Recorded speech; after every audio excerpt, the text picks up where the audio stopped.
Henry Smith, a millionaire abandoned in a nursing home, cried alone, until the caregiver's baby smiled and changed everything. Subscribe to the channel and comment where you are watching from.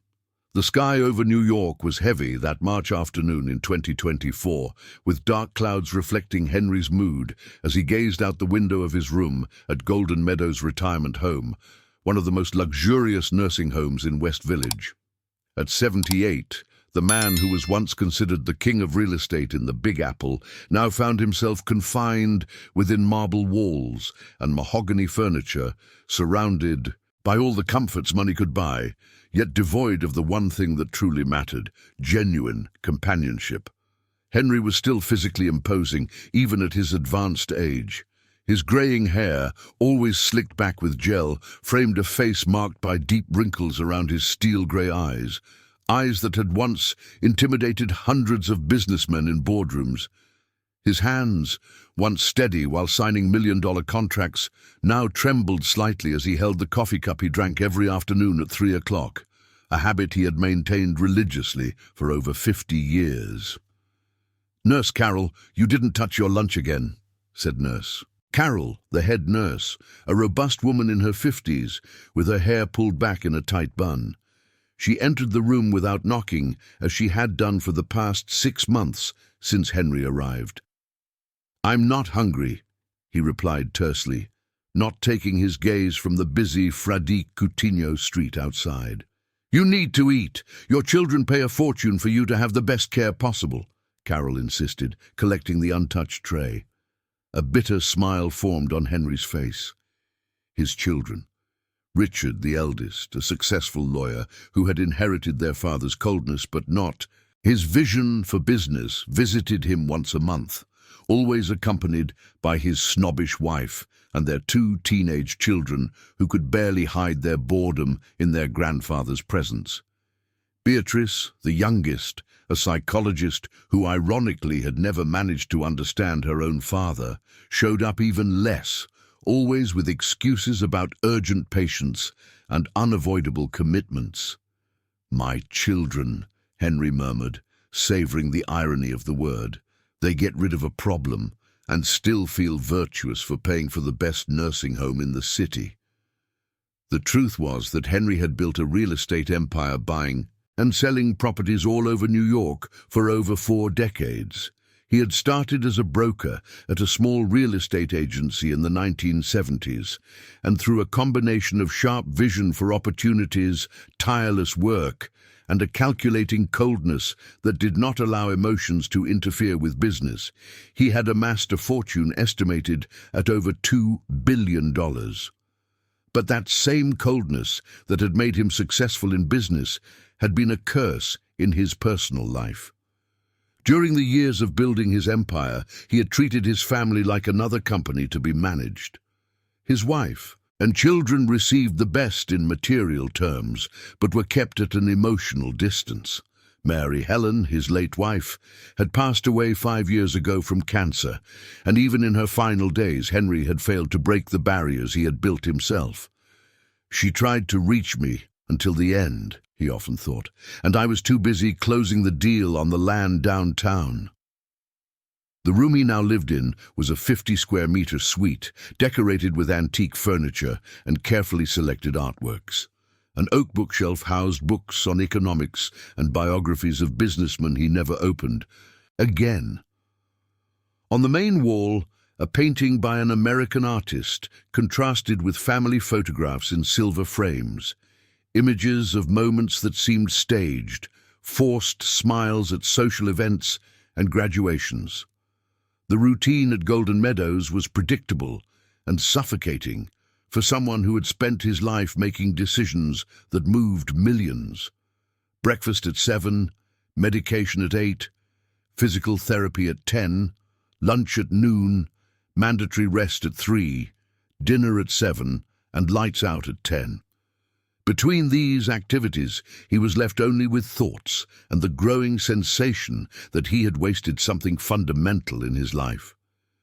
"Do you want me to call Richard for you?" Carol asked, noticing the melancholy that had intensified in recent days. "For what?" Henry replied disdainfully. For him to tell me he's busy with an important case? Or for Beatrice to explain that she's saving marriages while her own crumbles? The nurse sighed. She had worked with wealthy seniors throughout her career and recognized the signs. Behind the arrogance and bad mood, Henry was just another man, haunted by the weight of his choices. When Carol left the room, Henry returned to his strategically placed Italian leather armchair in front of the window. Outside, life continued its frenetic pace.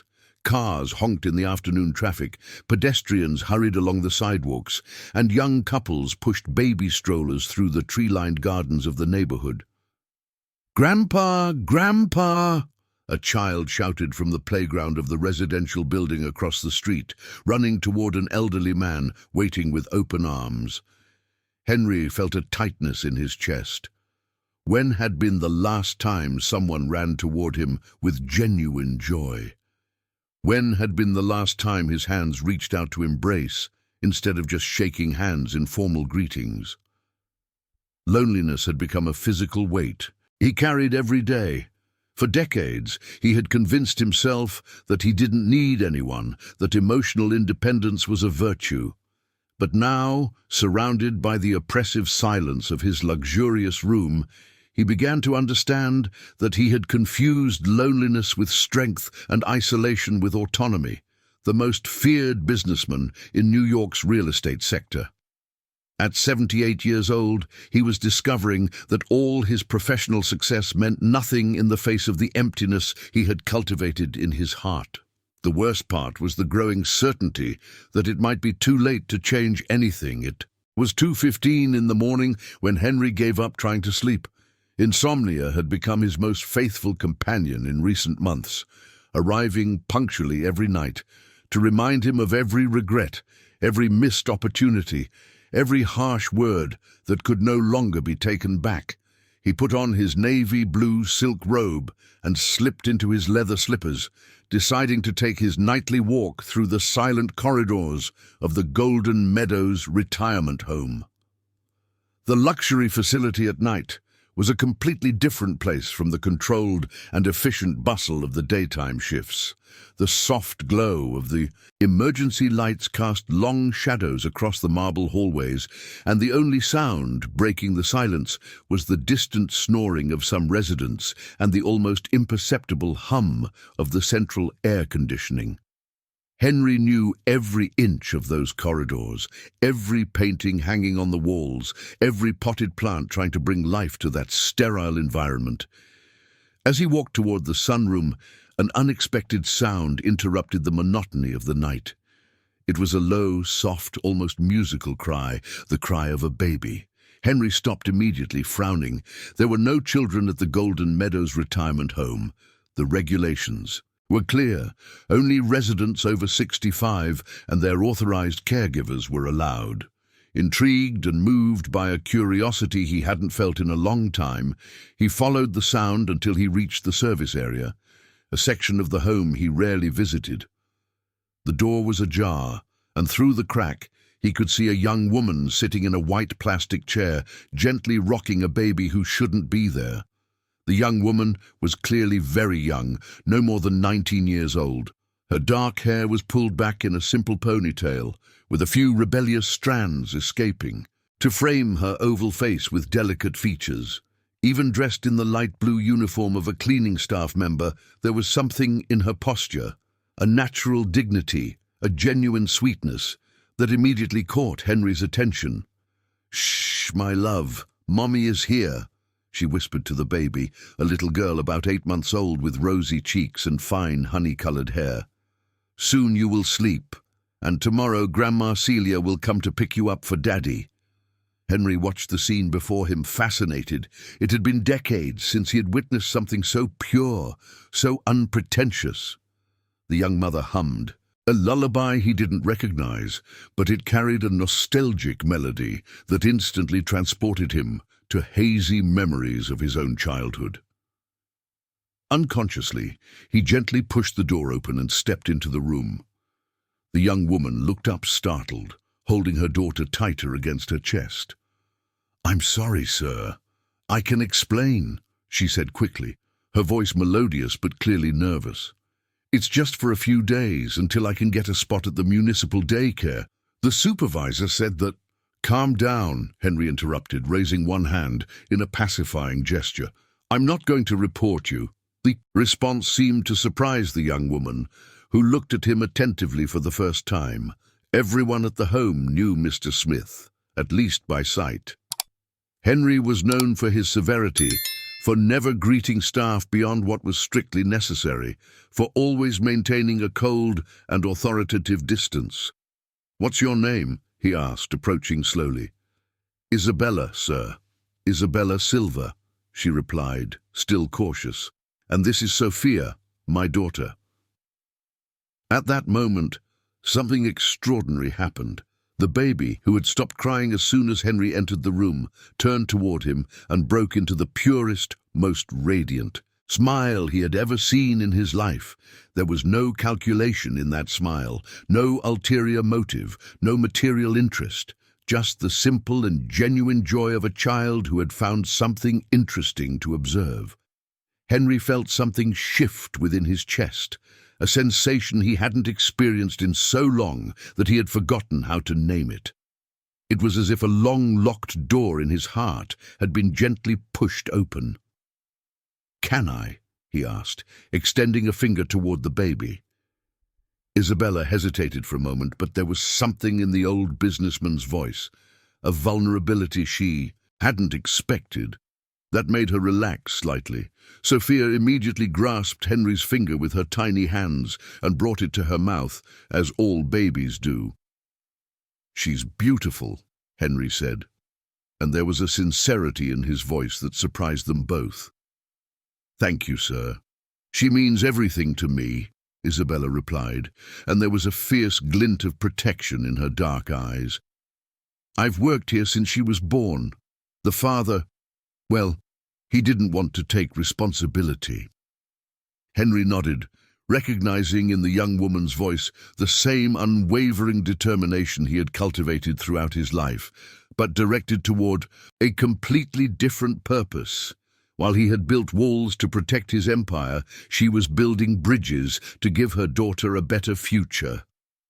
"And at night, what do you do?" he asked, genuine curiosity coloring his voice. "I study business administration online when she sleeps," Isabella explained, gently rocking Sophia, who was starting to close her little eyes. "It's hard, but I want to give her a better life. I don't want her to grow up like I did."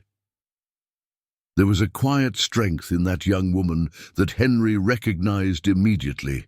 It was the same strength that had driven him to escape poverty in his youth, but while his motivation had been the desire for power and recognition, hers was fueled by pure love. "May I ask where you live?" he said, sitting in the chair next to her. "On the east side, sir. Sophia and I share a small room with 2 other girls, but it's clean and safe," she replied, with a discreet but evident pride. Henry knew that area. He had speculated on land there. Back in the 1990s, it was just another developing peripheral area. Now he knew it was one of the most populous and challenging neighborhoods in the east side of New York. The young woman made a nearly 2-hour commute to work, carrying a baby. "And your parents?" he asked. "I don't have any, sir. My grandma raised me, but she passed away when I was pregnant with Sophia," said Isabella, and for the first time her voice trembled slightly. "Now we only have each other." At that moment, watching the young woman rock her daughter in that makeshift room, surrounded by cleaning supplies and folded uniforms, Henry had a revelation that shook him deeply. Here was someone with a tiny fraction of his financial resources, but with an emotional wealth he had never experienced. Isabella was 19 and already showed more courage, determination, and genuine love than he had displayed in nearly 8 decades of life. When Sophia finally fell asleep, Isabella carefully placed her in a makeshift stroller and returned to work, folding the sheets with precise and efficient movements. Henry remained seated, watching in silence, feeling as if he were witnessing something sacred, a lesson about what truly mattered in life. In the following 2 weeks, Henry found himself doing something he never imagined, eagerly awaiting the early morning hours. His routine of insomnia, which had once been a silent torture, had transformed into an opportunity to escape the suffocating monotony of days at the retirement home. Promptly, at 2 in the morning, he headed to the service area, always with an excuse prepared in case he encountered any staff along the way. Isabella had grown accustomed to his presence. Initially shy and cautious, she began to relax when she realized that the feared Mr. Smith had no intention of harming her. On the contrary, his visit seemed to bring a strange calm to the long hours of night work. "Good morning, Mr. Smith." Isabella greeted him that Thursday, without lifting her eyes from the bed linens she was sorting by size and color. Sophia slept peacefully in her makeshift stroller, surrounded by small cushions that her mother had brought from home. "Henry," he corrected her for the 3rd time that week, sitting in the chair that had already become his in that makeshift space. "You can call me Henry." Isabella smiled shyly. It was still hard for her to get used to the informality. Throughout her life, she had learned to maintain respectful distances with people of higher social status. Her Grandma Celine, always repeated, "Respect and education open all doors, girl, but never forget your place." "How was the test yesterday?" Henry asked, noticing the more pronounced dark circles under the young woman's eyes. Isabella stopped folding the sheets and looked at him in surprise. She had casually mentioned the week before that she had a financial mathematics test, but she didn't expect him to remember. "It was difficult," she admitted, returning to work. "Investment analysis isn't exactly what I imagined when I started the course." "Investment analysis?" Henry repeated, intrigued. "What kind of analysis?" "NPV. Calculation, IRR, cash flow analysis, those things," Isabella replied, shrugging her shoulders. "The professor said it's essential for anyone who wants to work in financial management." Henry was silent for a moment. NPV, net present value, IRR, internal rate of return. These were concepts he had intuitively mastered since the 1980s, tools he had used to build his real estate empire. But he had never encountered a cleaning staff member who could even pronounce those terms. "And what was your specific difficulty?" he asked, leaning forward. "Well," Isabella hesitated, clearly uncomfortable admitting her limitations to someone who obviously understood the subject. "It's just that the examples in the book are all about big companies, million-dollar investments. It's hard to understand the practical application when you've never had more than $1,000 in your account." The answer hit Henry like a punch to the stomach. He had spent decades dealing with astronomical numbers, moving resources that could transform the lives of thousands, but he had never considered how these concepts could be inaccessible to those who really needed to understand them. "I can give you an example closer to your reality," he offered impulsively. Isabella looked at him with suspicion. "Do you understand these matters?" "A little," Henry replied with forced modesty. "Imagine you're thinking about buying a washing machine. It costs $1,200 up front, or 15 installments of $90. How would you decide?" Isabella's eyes lit up. It was exactly the kind of decision she faced regularly. "Well, 15 times 90 is 1,350, so it would be cheaper up front," she said quickly. "Correct, but not complete," Henry said, surprised by the pleasure he felt in teaching. "You need to consider the opportunity cost. If you have $1,200, but you could invest it in a savings account that earns 0.5% per month, how much would you have after 15 months? Isabella grabbed a piece of paper and began to do the calculations, her brow furrowed in concentration. Henry watched, fascinated by how quickly she absorbed the reasoning. "About $1,390, she said after a few minutes, "so it would be better to pay in installments and invest the money." Exactly. That's the basic principle of NPV, comparing the value of money today with its future value, considering the available alternatives. For the rest of the early morning, Henry found himself explaining financial concepts using examples from Isabella's daily life. Whether it was worth taking a technical course that would cost $2,000 but could double her salary in 2 years, how to calculate if a loan to buy a motorcycle for working as a delivery driver would be advantageous, and what the best strategy would be to save money for a down payment on a house. Isabella absorbed each explanation with an intellectual hunger that Henry recognized. It was the same thirst for knowledge he had felt in his youth, when he devoured books on economics and management at the public library in the neighborhood. "Why, you chose business administration?" he asked, as Sophia began to stir in the stroller, signaling that she would wake up soon. "Because I want to start my own business one day," Isabella replied, picking up her daughter.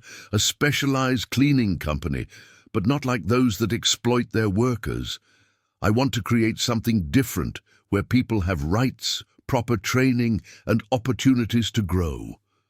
The conviction in her voice was absolute, and Henry recognized in her the same entrepreneurial fire that had driven him decades ago.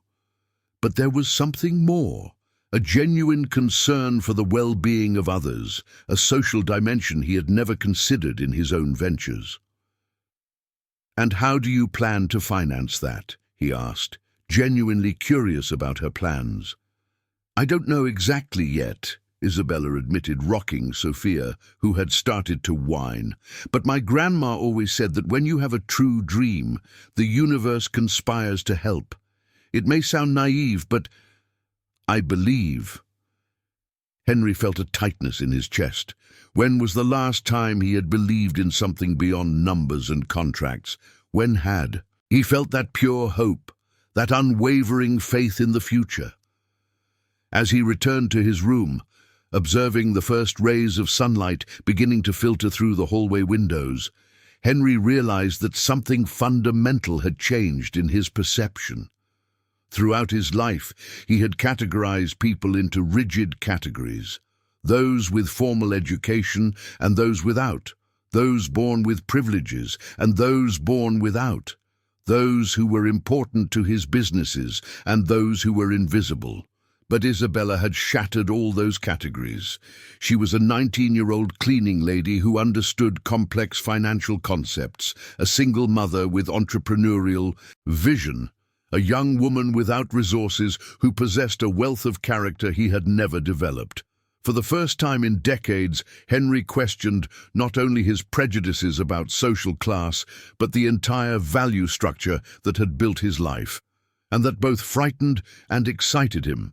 May arrived in New York, bringing with it the typical chilly autumn mornings and an unusual buzz at the Golden Meadows retirement home. The management had decided to organize a themed party to cheer up the residents, a tradition Henry had always considered tacky and unnecessary. But that year, for the first time since his arrival at the nursing home, he found himself paying attention to the preparations. Isabella had been assigned to help with the decorations during her Saturday daytime shift, an extra opportunity to earn a few more hours that she couldn't refuse. Henry, who usually spent weekends locked in his room reading outdated financial reports, found an excuse to wander the halls. "Mr. Henry!" Sophia shouted joyfully when she saw him appear in the main hall. At 10 months old, the baby had started crawling, and her first words had become music to the ears of the old businessman. Isabella was at the top of a ladder, hanging colorful banners from the ceiling, when she heard her daughter call for Henry. She turned, surprised. Sophia had never called a stranger by name, and certainly never with such familiarity. "Be careful up there," Henry said, positioning himself near the ladder as Sophia crawled toward him. "Those ladders don't look very safe." "Don't worry, sir. I've done this many times," Isabella replied. but there was a genuine smile in her voice. In recent weeks, Henry had become a constant and strangely comforting presence in her routine. As she worked, Henry watched closely. As Isabella organized the materials, there was a natural efficiency in her movements, a planning ability that went far beyond simply following orders. She had reorganized the entire original decoration scheme, creating a more logical flow that would save time and materials. "Who taught you to organize work like this?" Henry asked, impressed by the systematic approach she had developed. "No one, actually," Isabella replied, coming down from the ladder to fetch more materials. "It's just that it doesn't make sense to keep going back and forth 1,000 times to get the same things, right? It's more efficient to plan ahead." Henry nodded slowly.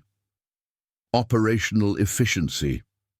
Isabella had intuitively applied a concept that many companies spent fortunes on consulting to implement. "And those papers you were organizing yesterday in the service area?" he asked, pretending to be casually uninterested. Isabella hesitated for a moment. "Oh, that. Well, I noticed we were spending too much on toilet paper and cleaning supplies, so I decided to check the orders from the past few months. And I found out that the supplier is charging 20% more than it should for the powdered products," she said, lowering her voice.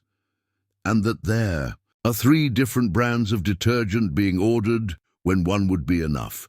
If we change suppliers and standardize the products, we could save about $15,000 a year."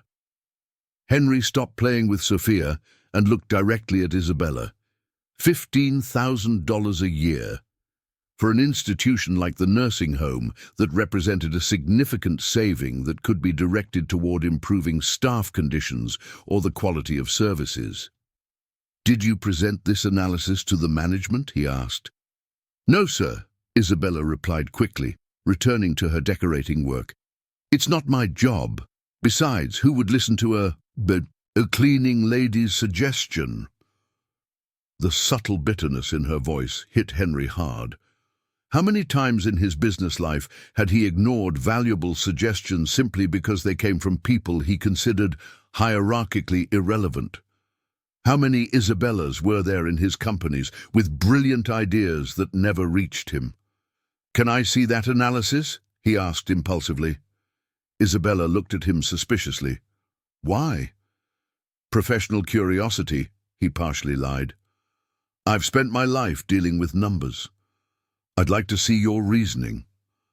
That night, Isabella brought a simple folder with some handwritten sheets and calculators. Henry carefully examined each page, becoming increasingly impressed with the meticulousness and logic of the analysis. Isabella had done a job that any business consultant would charge thousands of dollars to execute this. "This is excellent," he finally said. "Your methodology is correct, your calculations are precise, and your recommendations are feasible." "Really?" Isabella asked, and there was a vulnerability in her voice that broke Henry's heart. "I'm not sure if... I've never done anything like this before." "Isabella," Henry said, looking directly into her eyes, "you have a natural talent for management that many graduates lack. Don't underestimate your ability." For a moment, they fell silent. Sophia, who had fallen asleep in Henry's lap, breathed softly, oblivious to the moment of recognition happening between the adults. "You know," Isabella finally said, "my grandma always said I was good with numbers, but, well, I never had the chance to prove it." "Tell me about your grandma," Henry gently asked. Isabella smiled, a nostalgic expression lighting up her face. "Grandma Celine. She worked her whole life as a domestic for wealthy families. She always said she saw how the employers ran their businesses, the decisions they made, the mistakes they committed. She said that poor people can also have a head for business.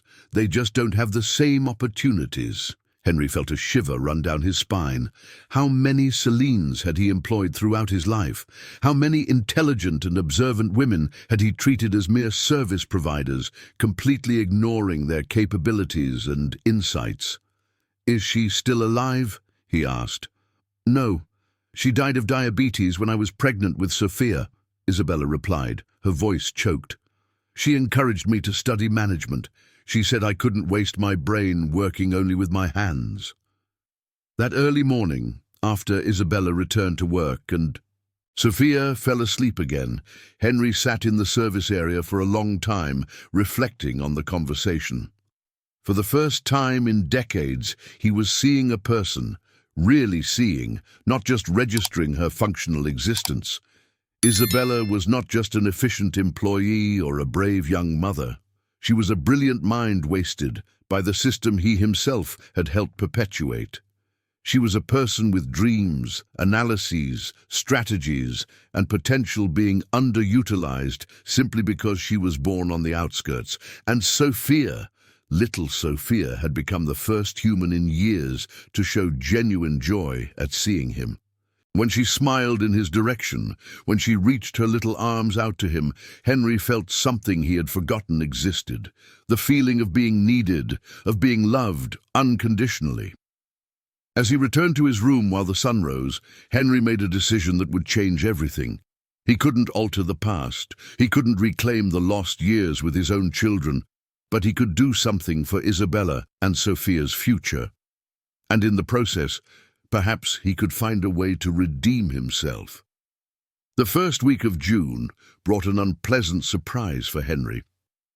During his solitary morning coffee in the luxurious dining room of the nursing home, Nurse Carol approached him with a worried expression on her face. "Mr. Smith, I need to talk to you," she said in a low voice, looking nervously around. "It's about Isabella." Henry immediately stopped eating, the fork suspended in the air. "What about Isabella?" "The director found out about the baby, sir. Someone made an anonymous complaint," Carol explained, sitting down at the table. "Miss Margaret is furious. She's going to fire the girl for just cause, serious violation of internal regulations." Henry's blood ran cold. Margaret was the administrative director of the nursing home, a woman in her 50s who ran the institution with an iron fist. A former executive at a private hospital, she had implemented strict rules that turned Golden Meadows into an efficient but utterly impersonal operation. "When does she plan to do this?" Henry asked, trying to keep his voice calm. "This afternoon, when Isabella arrives for her shift, Mr. Smith." Carol hesitated. "I know you've been talking to the girl. She's a good employee, works hard, has never caused any problems. Is there any way you could intercede for her?" Henry pushed his plate away, his appetite completely lost. Throughout his business life, he had made cold and calculated decisions. He had fired hundreds of employees for far lesser reasons than violating internal regulations. But now, thinking of Isabella losing her job and Sophia being left without basic support, he felt an urgency he hadn't experienced in decades. "Where is the director now?" he asked, rising from the table. "In her office, sir, but—" Carol grabbed him by the arm. "Be careful. Miss Margaret doesn't like interference." Henry walked through the corridors with determination, a strange feeling of nervousness growing in his stomach. It had been years since he had to ask someone for something, since he was not in a position of absolute power in a negotiation. Margaret's office was on the second floor, a spacious room with modern furniture and a panoramic view of West Village. Henry knocked on the door and entered without waiting for permission, as he had done in thousands of business meetings. "Mr. Smith," Margaret said, surprised as she stood up. "What a pleasure to have you here. How can I assist you?" Margaret was an elegant woman with impeccably styled blonde hair and always well-tailored suits. She had taken over the nursing home 2 years earlier and transformed the institution into a highly profitable business. "I came to talk about Isabella," Henry said directly, sitting in the chair in front of her desk without being invited. Margaret's expression immediately hardened. "Oh, yes. The employee who seriously violated our regulations by bringing a child into the workplace. An unacceptable situation that will be resolved today. I would like you to reconsider that decision, Henry said, keeping his tone firm but controlled. Margaret looked at him in surprise. Mr. Smith, with all due respect, human resources matters are within my purview.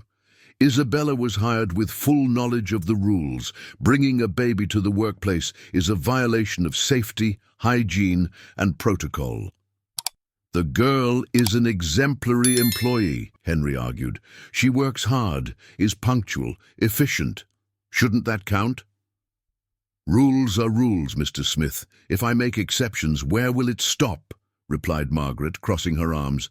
Besides, we received a report that Miss Isabella has been using work hours to study and that you have been having inappropriate conversations with her during the night. Henry felt anger rising in his throat. Inappropriate? What does that exactly mean? Well, Margaret coughed, clearly uncomfortable. A man of your age regularly talking with a young employee during the night can create a bad impression. What exactly are you insinuating? Henry asked, his voice taking on the cold tone that had intimidated businessmen for decades. I'm not insinuating anything, Mr. Smith. Just looking out for the institution's reputation, replied Margaret, but there was an almost imperceptible tremor in her voice. Henry remained silent for a long moment, processing the situation. Then he decided to play his strongest card. Margaret, he said calmly, do you know who the largest financial contributor to this institution is? You, of course, she replied, not understanding where he was going with this. And do you know what percentage of the operational budget my monthly contribution represents? About 25%, she admitted reluctantly. Exactly. And you also know that I have considerable influence with the other major donors of this institution, don't you? Margaret swallowed hard. Mr. Smith, I hope you're not threatening me. It's not a threat, it's a reality, Henry said coldly. Isabella stays. And furthermore, I want her promoted to administrative assistant with a proportional salary increase, and I want a daycare created at the nursing home for employees with young children. Mr. Smith, that's impossible. The cost of a daycare would... It will be covered by a special donation that I will make specifically for that purpose, Henry interrupted. $50,000 for initial setup, plus $20,000 per year for maintenance.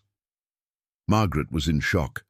$70,000 to protect a cleaning employee. It made no economic sense, but she also couldn't ignore a proposal of that magnitude. I need to discuss this with the board, she stammered. You have until the end of the day to give an answer, Henry said, standing up. Isabella will not be fired. If she is, I will withdraw all my financial support from this institution and take at least 3 other major donors with me. I'm sure you can do the math. As Henry left the office, he felt strangely energized. It had been years since he had used his power for something that truly mattered, to protect someone instead of just safeguarding his own interests. That afternoon, when Isabella arrived for work, she was called to the director's office.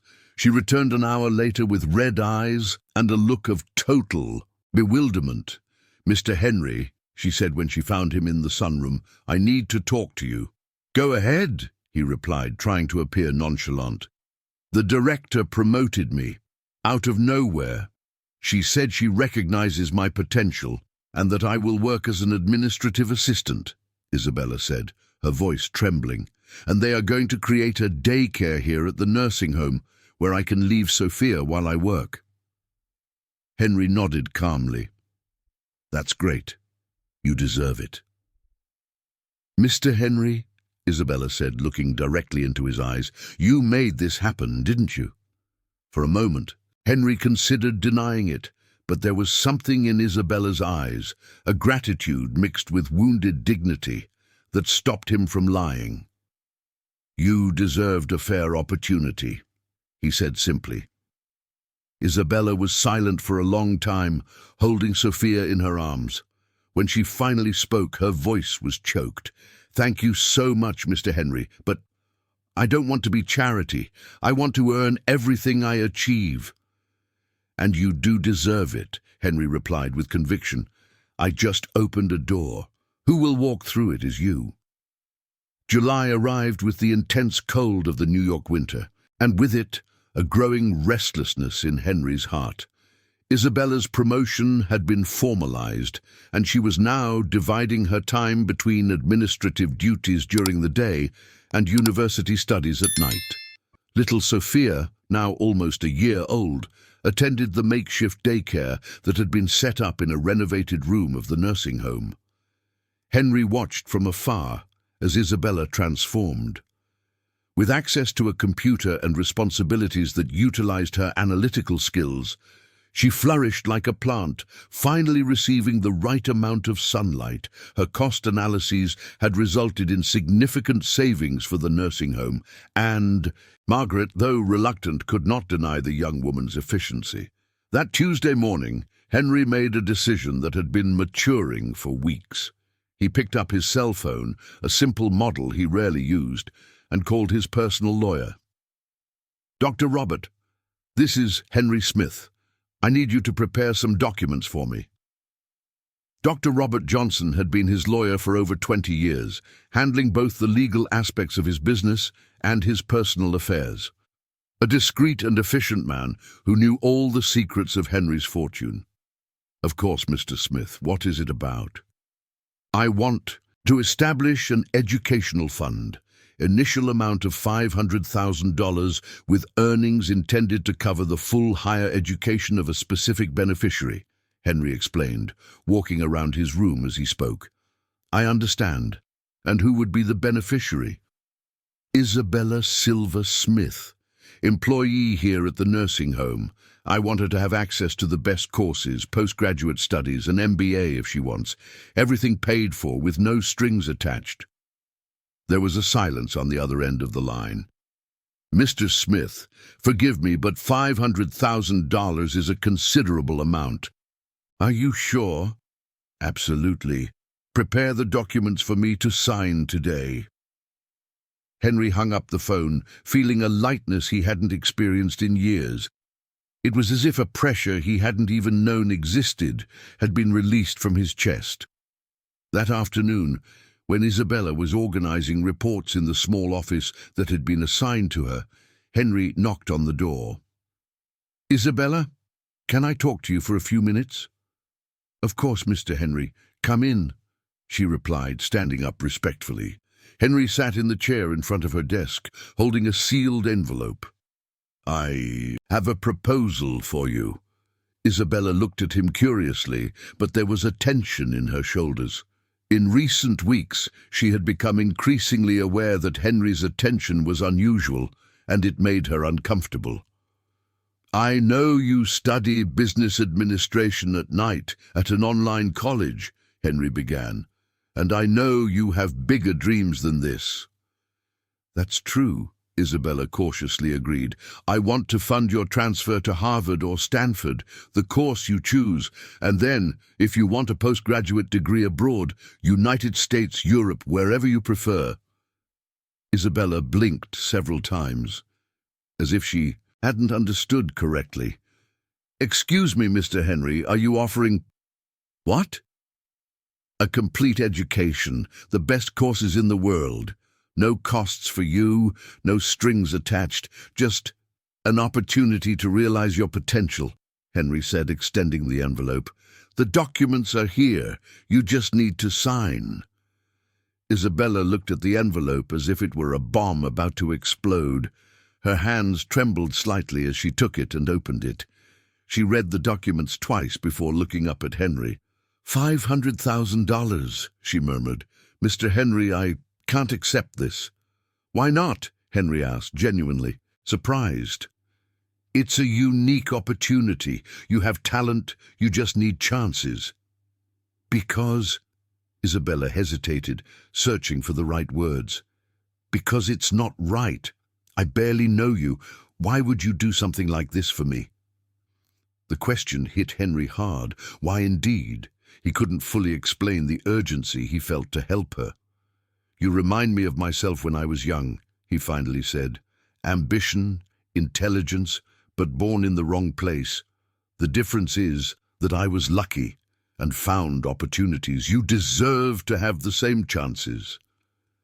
"Mr. Henry," Isabella said, returning the envelope, "I truly appreciate it from the bottom of my heart, but I can't accept. I want to earn things on my own merit, you understand? My grandma always said that what we don't achieve with our own hands doesn't have the same value." Henry was stunned. In all his business life, he had never encountered someone who would reject an opportunity of that magnitude. Money had always solved everything, always opened all doors. "Isabella, you're making a mistake," he said, his voice harsher than he intended. "Opportunities like this don't come twice." "Maybe not," she agreed, standing up.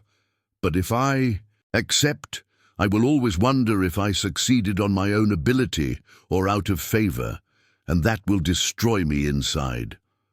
"That's foolish pride," Henry exploded. "You have a daughter to raise. Think of Sophia, the future you can give her." "I think of Sophia every day," Isabella replied, her voice firm.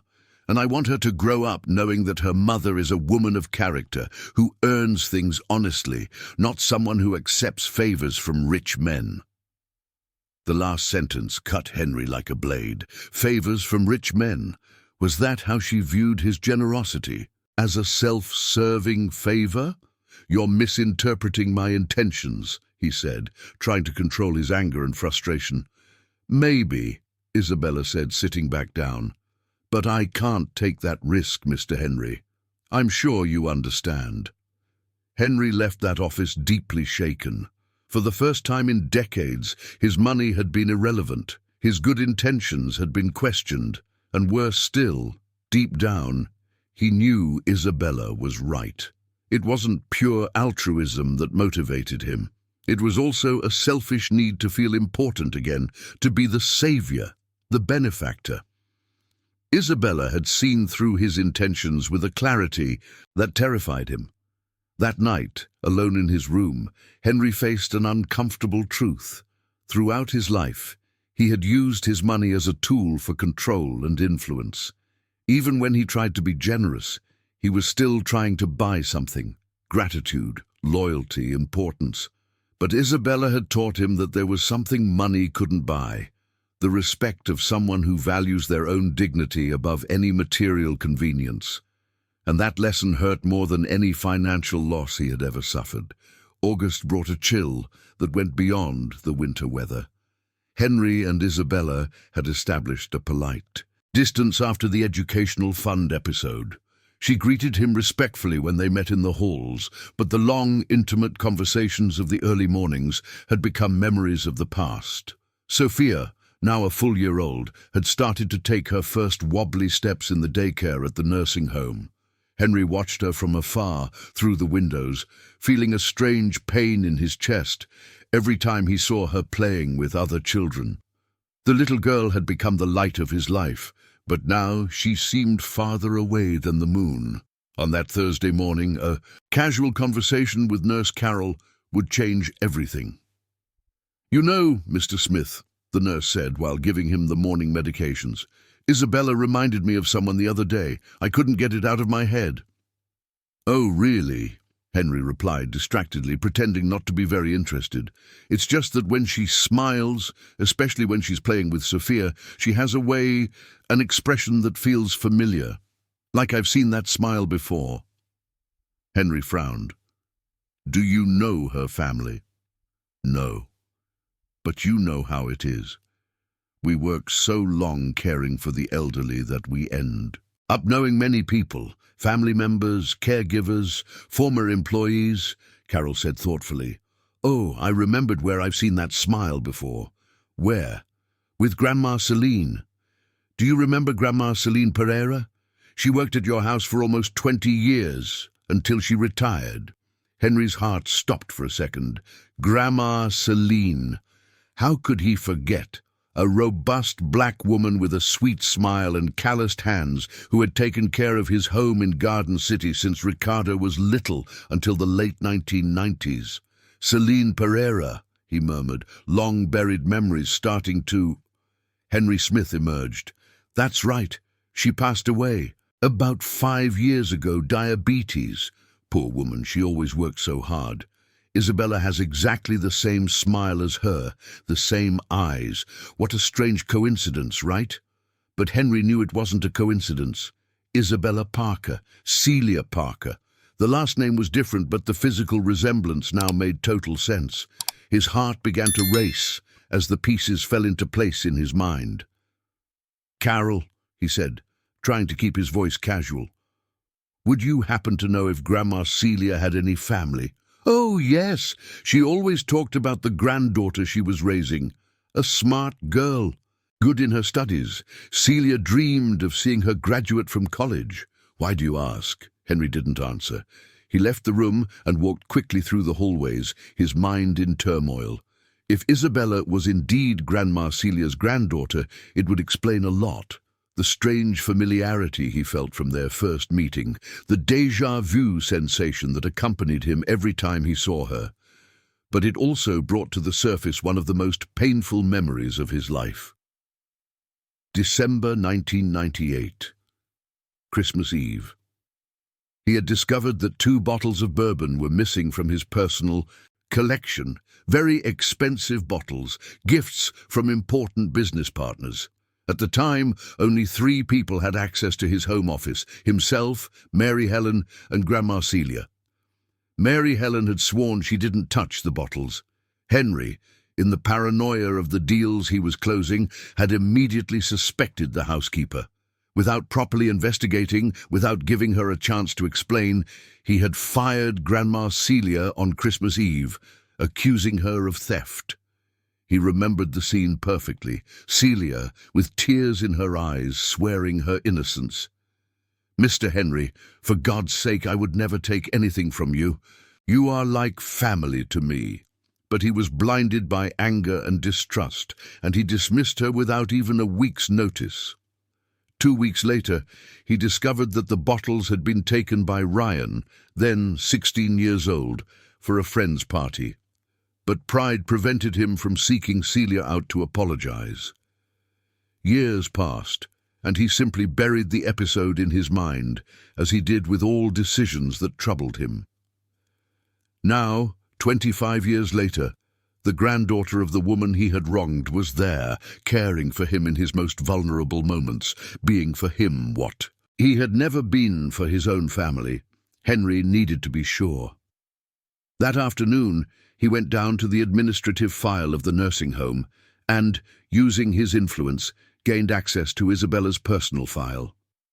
There it was, Isabella Parker Smith, 19 years old, orphaned of father and mother, raised by her maternal grandmother, Celia Parker Smith.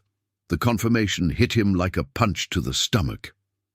Isabella had changed her last name to Smith when her grandmother passed away, a tribute to the woman who had raised her, and now she was there, unaware that she was caring for the man who had destroyed her grandmother's dignity. That night, Henry couldn't sleep. He walked around the room, tormented by memories and the cruel irony of fate. The universe had conspired to put him face to face with the consequences of his past actions.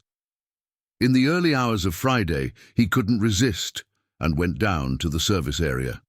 Isabella was there, as always, but now working on administrative reports, while Sophia slept in the makeshift daycare.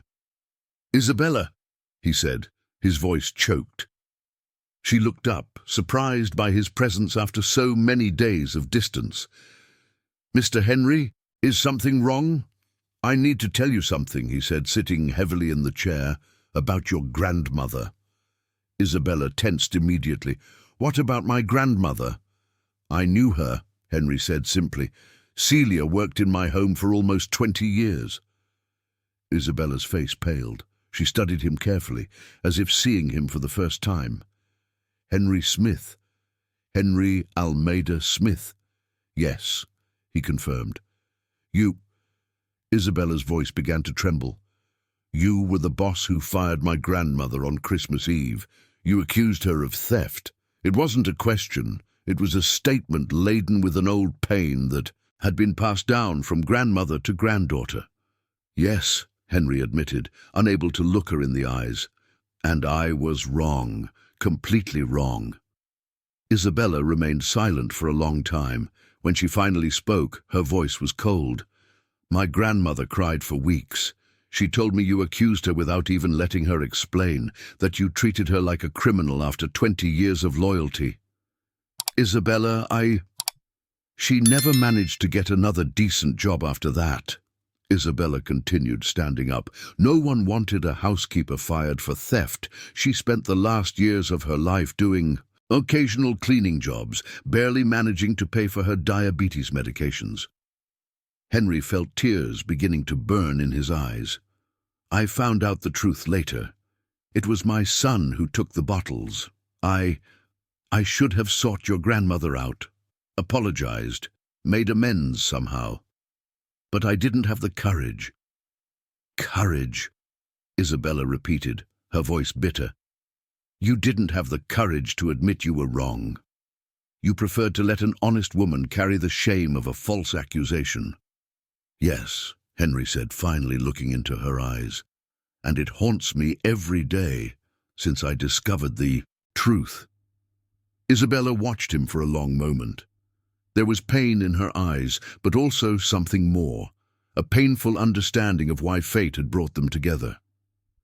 "Now I understand," she finally said. "Why you tried to give me that money. It was guilt, not generosity." The accusation cut Henry deeply, but he knew he deserved every word.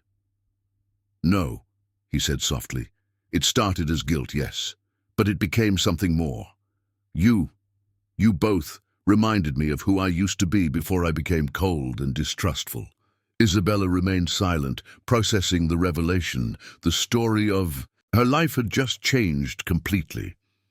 September arrived with cold winds that seemed to mirror the storm approaching in Henry's life. The revelation about his connection with Isabella had created a palpable tension between them, but also a strange sense of destiny that neither could ignore. Isabella continued her work with impeccable professionalism, but there was a cautious distance in her eyes when she looked at him. It was during one of those tense mornings that the first bombshell dropped. "Dad, we need to talk," said Ryan Smith, entering Henry's room without knocking. At 48, Ryan had inherited his father's business coldness, but not his strategic vision. He was a competent lawyer, specializing in corporate law, a partner at a respectable firm in Midtown. "Ryan," Henry said, rising from his armchair, "what a surprise. 2 visits in 2 months. That must be a record." "Cut the sarcasm, Dad. We're worried about you," Ryan said, sitting down uninvited. Beth followed closely behind him, her blonde hair pulled back into a tight bun, wearing a navy blazer that made her look older than her 45 years. "We?" Henry asked, watching his children with growing suspicion. "Beth and I," Ryan confirmed. "Dad, we've become aware of certain irregularities in your recent behavior." Henry felt a chill run down his spine. "What kind of irregularities?" Beth stepped forward, pulling a tablet from her bag. "We've received concerning reports from the nursing home administration, Dad. They say you've been exhibiting inappropriate behavior with a young employee." "What kind of slander is this?" Henry exploded, but he knew exactly where this conversation was headed. "Dad," Ryan said in a lecturing tone, "we know you've made substantial donations to promote a cleaning lady, created a daycare just to accommodate her daughter, and have been seen talking to her at inappropriate times." "Talking," Henry repeated, incredulous. "Is that my crime, talking to an employee?" "Dad, you're 78 years old," Beth said, using that condescending tone she employed with her patients. "Sometimes people your age develop inappropriate fixations. It's more common than you think." "Inappropriate fixations," Henry murmured, feeling the anger boil in his veins. "You're insinuating that I—" "We're not insinuating anything," Ryan interrupted quickly. "We're just concerned about your mental health and the possible legal and financial implications of your impulses." Henry looked at his two children, seeing them clearly for the first time in years. There was no concerned love in their eyes, only cold calculation. They were not there for his health or well-being. They were protecting the inheritance. "Financial implications," he repeated slowly. "Now we've come to the crux of the matter." "Dad, be realistic," Beth said. "You've already donated over $100,000 to this situation. What if she decides to sue you for harassment or blackmail you? You have billions in assets." "Isabella is not like that," Henry said firmly. "Isabella," Ryan repeated, consulting notes on his phone. "Isabella Silva, 19 years old, single mother, without resources. Dad, you're being naive. This woman clearly identified an opportunity." "You don't know anything about her," Henry said, rising. "She turned down $500,000 that I offered for her education. An opportunity that would change her life completely. Does that sound like someone who is opportunistic?" The siblings exchanged meaningful glances. "Dad," Beth said softly, "that just shows she's smarter than we thought, refusing a smaller amount to gain access to a much larger fortune." The coldness of his own children's analysis made Henry feel nauseous. "Do you really believe that? That I'm a pathetic old man being manipulated by a young opportunist?" "Dad, it's not about what we believe," Ryan said, taking on his lawyer tone. "It's about asset protection. If you continue with these erratic behaviors, we may be forced to take more drastic measures." "What kind of measures?" "Guardianship," Beth said calmly. "If we can prove that you are not mentally capable of managing your assets, we can petition for your legal guardianship." The silence that followed was deafening. Henry looked at the children he had raised, educated and supported for decades, and saw two cold strangers calculating how to neutralize a threat to their interests. "Would you do that?" he asked, his voice almost a whisper. "We will do whatever is necessary to protect you," Ryan said, but his words sounded hollow. "And to protect the wealth our family has built." "That I built," Henry corrected harshly, "alone, while you received everything on a platter." "Dad, don't make this harder than it needs to be," Beth sighed. "We just want you to distance yourself from this employee. Stop the unnecessary donations. Behave appropriately for a man of your position." Henry walked to the window, watching the movement of the street below. Normal people living normal lives, worried about normal problems, not children conspiring to rob them. "And if I refuse?" he asked without turning around. "Then we'll have to consider other options," Ryan said. "Dad, you can't spend the family's money on senile fantasies." "The family's money," Henry repeated, slowly turning. "Interesting. Since when did my money become the family's money?"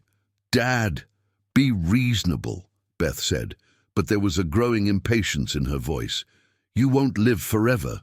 We need to think about the future." "Your future," Henry said, "not mine." The mask of filial concern finally fell from Ryan and Beth's faces.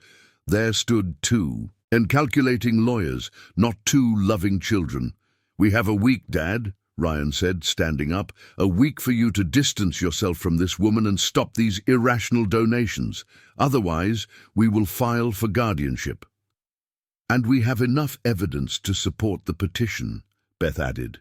"Testimonies from employees, records of atypical donations, psychological evaluations that we can easily obtain." After they left, Henry collapsed into the armchair, feeling older and more tired than he had ever felt. His own children were willing to destroy him to protect an inheritance that wasn't even theirs yet. And the worst part was knowing that on some level he had created those monsters.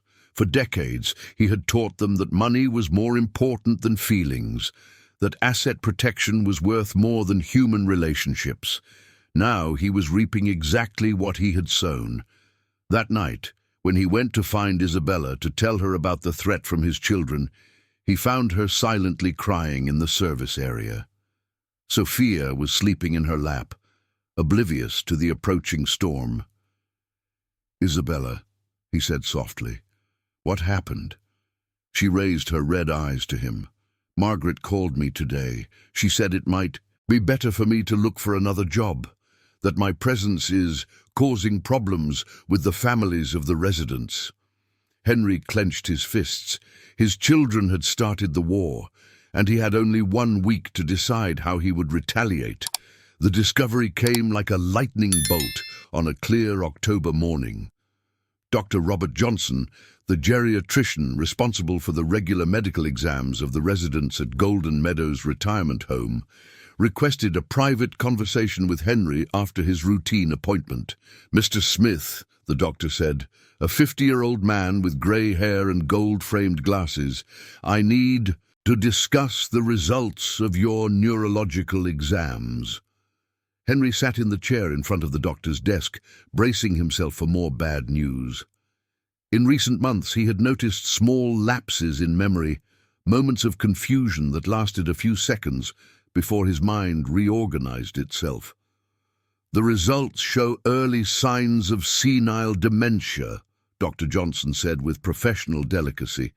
"It's still very early stage, but cognitive tests and MRI confirm the diagnosis." The words echoed in the silent office. Dementia. The word every elderly person fears to hear, the sentence that turns a person into a shadow of themselves. "How long?" Henry asked, his voice surprisingly calm. "It's hard to predict," the doctor replied. "It could be a matter of months or years. It depends on many factors: your overall health, mental stimulation, emotional support. Some patients maintain considerable lucidity for years, while others deteriorate more quickly." Henry nodded slowly.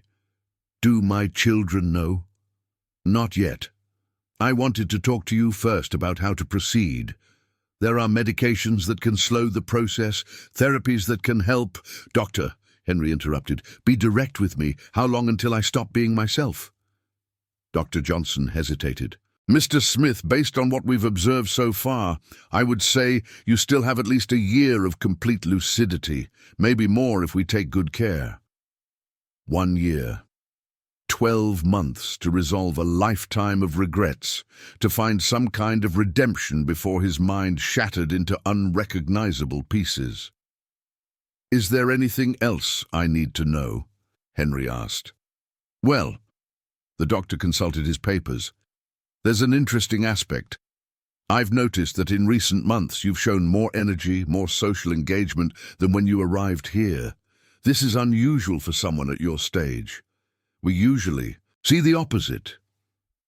Henry knew exactly what had changed. Isabella and Sophia had brought purpose back to his life, a reason to stay alert and present. "Is that good or bad?" he asked. "It's excellent," the doctor smiled. "Positive emotional stimulation can be one of the best treatments to slow progression. Keep doing what you're doing, Mr. Smith." As he left the office, Henry felt a desperate urgency. He had a year, maybe less, to fix what could be fixed. And first on the list was to protect Isabella from the clutches of his children. That afternoon, he called Dr. Robert Johnson again. "Doctor, I need to make some significant changes to my will, and I need your help to document my current mental condition." "Mr. Smith, has something happened?" "My children are planning to have me declared incompetent," Henry explained. "Someone needs to attest that I am of sound mind, while I still am." 2 days later, Dr. Johnson arrived at the nursing home accompanied by an independent psychiatrist for a complete evaluation of Henry's mental capacity. For 3 hours, he underwent memory tests, logical reasoning, and temporal and spatial orientation. "Mr. Smith," the psychiatrist said at the end, "you demonstrate fully adequate cognitive function for your personal and financial decisions. I will document this formally." Meanwhile, Dr. Johnson was preparing the documents Henry had requested.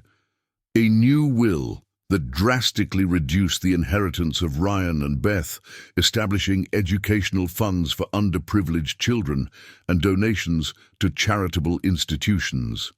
And something else, a document that no one expected. That night, Henry made the most courageous decision of his life.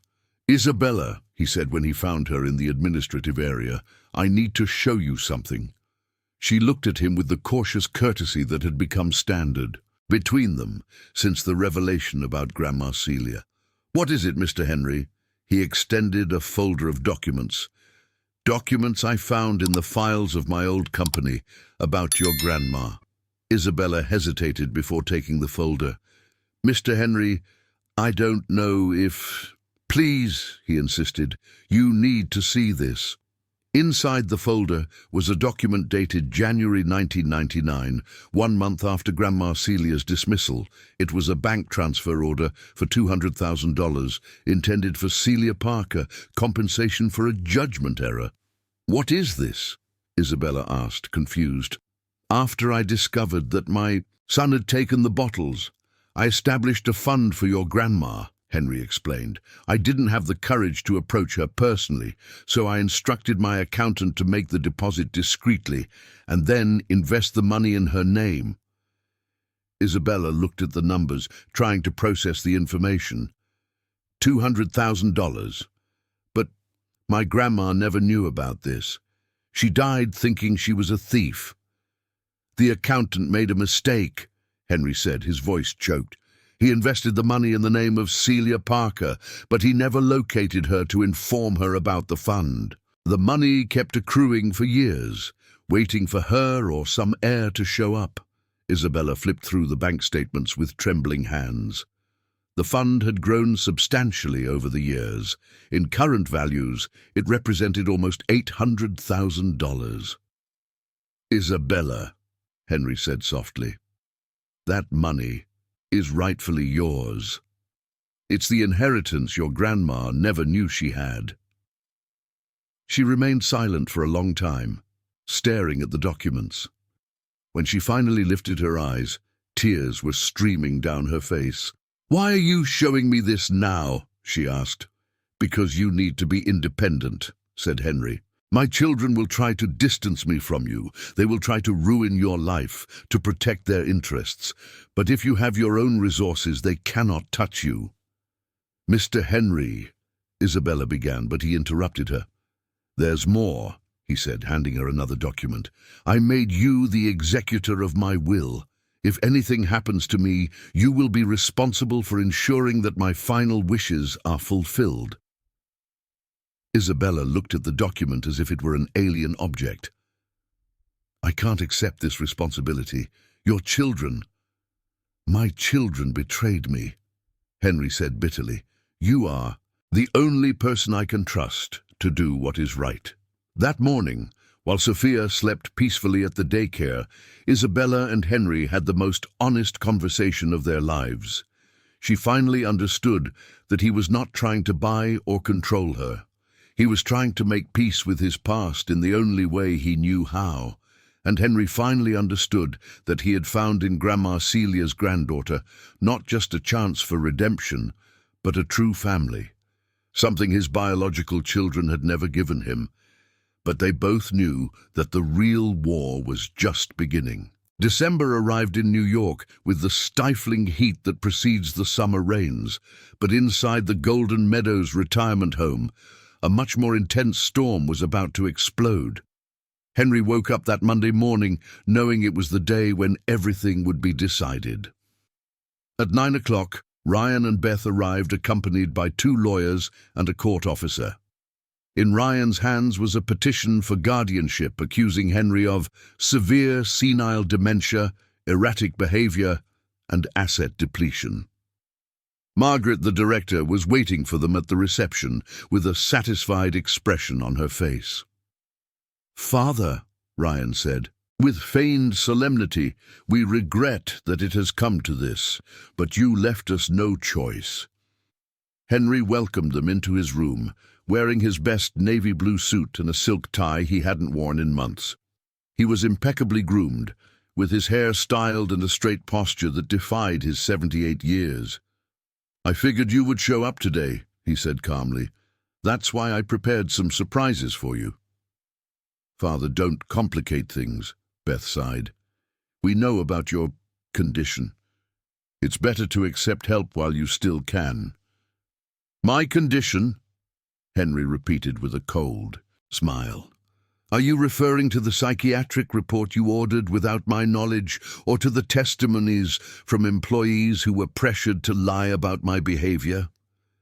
His children's lawyers exchanged worried glances.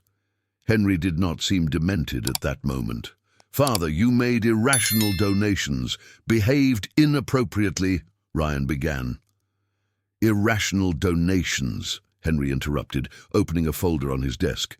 "Are you referring to the $100,000 I invested in creating a daycare that benefits 15 families of employees, or the $500,000 I offered to fund the education of a talented young woman?" "Exactly," Beth said. $500,000 for an unknown cleaning lady. An unknown cleaning lady who saved the nursing home $15,000 a year with her efficiency analyses," Henry retorted. "A young woman who turned down my offer because she had enough character to build her own future. Does that sound crazy to you?" At that moment the door opened and Dr. Robert Johnson entered, followed by Dr. Robert Anderson and a second psychiatrist no one recognized. "Sorry for the delay, Mr. Smith," Dr. Robert said. "I brought the witnesses you requested." "What witnesses?" one of Ryan's lawyers asked, alarmed. "Dr. Robert Anderson, the geriatrician responsible for my medical care for the past 2 years," Henry explained, "and Dr. Eduardo Castillo, an independent psychiatrist hired to assess my mental capacity. Both ready to testify that I am in full possession of my mental faculties." Ryan turned pale. "Father, this won't change anything. We have evidence. Fabricated evidence," a female voice said from the door. Isabella entered the room carrying Sophia in her arms and a folder of documents. "Evidence that I helped document myself." "Who is this woman?" one of the lawyers asked. "Isabella," she replied with dignity. "Employee of this nursing home and eyewitness to everything that has happened here in recent months." "The gold digger," Beth exclaimed. "The woman who manipulated our father. The woman who turned down $500,000 from your father because she has more integrity in her pinky finger than you two have in your entire bodies," Isabella retorted coldly. Sophia, in Isabella's arms, reached out to Henry and joyfully shouted, "Grandpa! Grandpa!" The silence that followed was deafening. Here was a child, almost 2 years old, calling Henry Grandpa with genuine joy, while his own grandchildren could barely hide their boredom when visiting him once a year. "Do you know what else I discovered while investigating your evidence?" Isabella asked, opening her folder. "I found out that you have pressured employees to make up stories, that you offered money to nurses to lie about your father's mental state, and that you made deals with suppliers to overcharge services and split the difference." "That's slander!" Ryan exploded. "It's the truth," Isabella said, handing documents to Dr. Robert. "I have recordings, emails, evidence of everything. You are not trying to protect your father. You are trying to steal from him." Henry watched the scene with a bitter satisfaction. For months, Isabella had discreetly documented Ryan and Beth's attempts at manipulation, anticipating exactly that moment. "Now I will show you my last surprise," Henry said, standing up. "Dr. Robert, can you read the new will?" The lawyer opened an official document and began to read. "I, Henry Smith, in full possession of my mental faculties, declare that I leave to each of my biological children the sum of $1 million, considering it sufficient for their needs, given that both have established careers."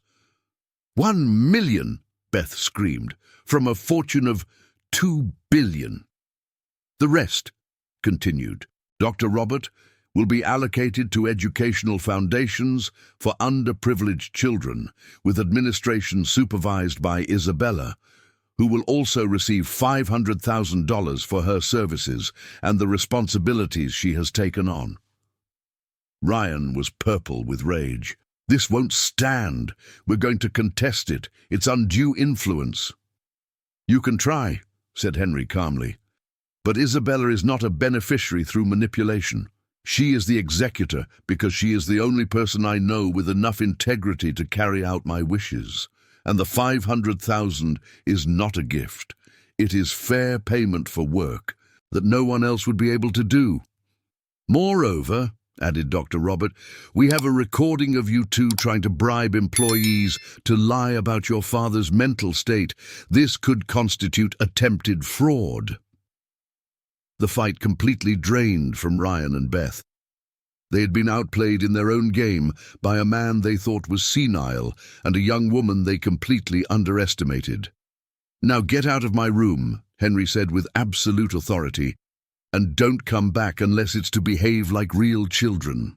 Once everyone left, only Henry, Isabella, and Sophia remained in the room. The little girl was almost 2 now and spoke a few simple words, always smiling when she saw Henry.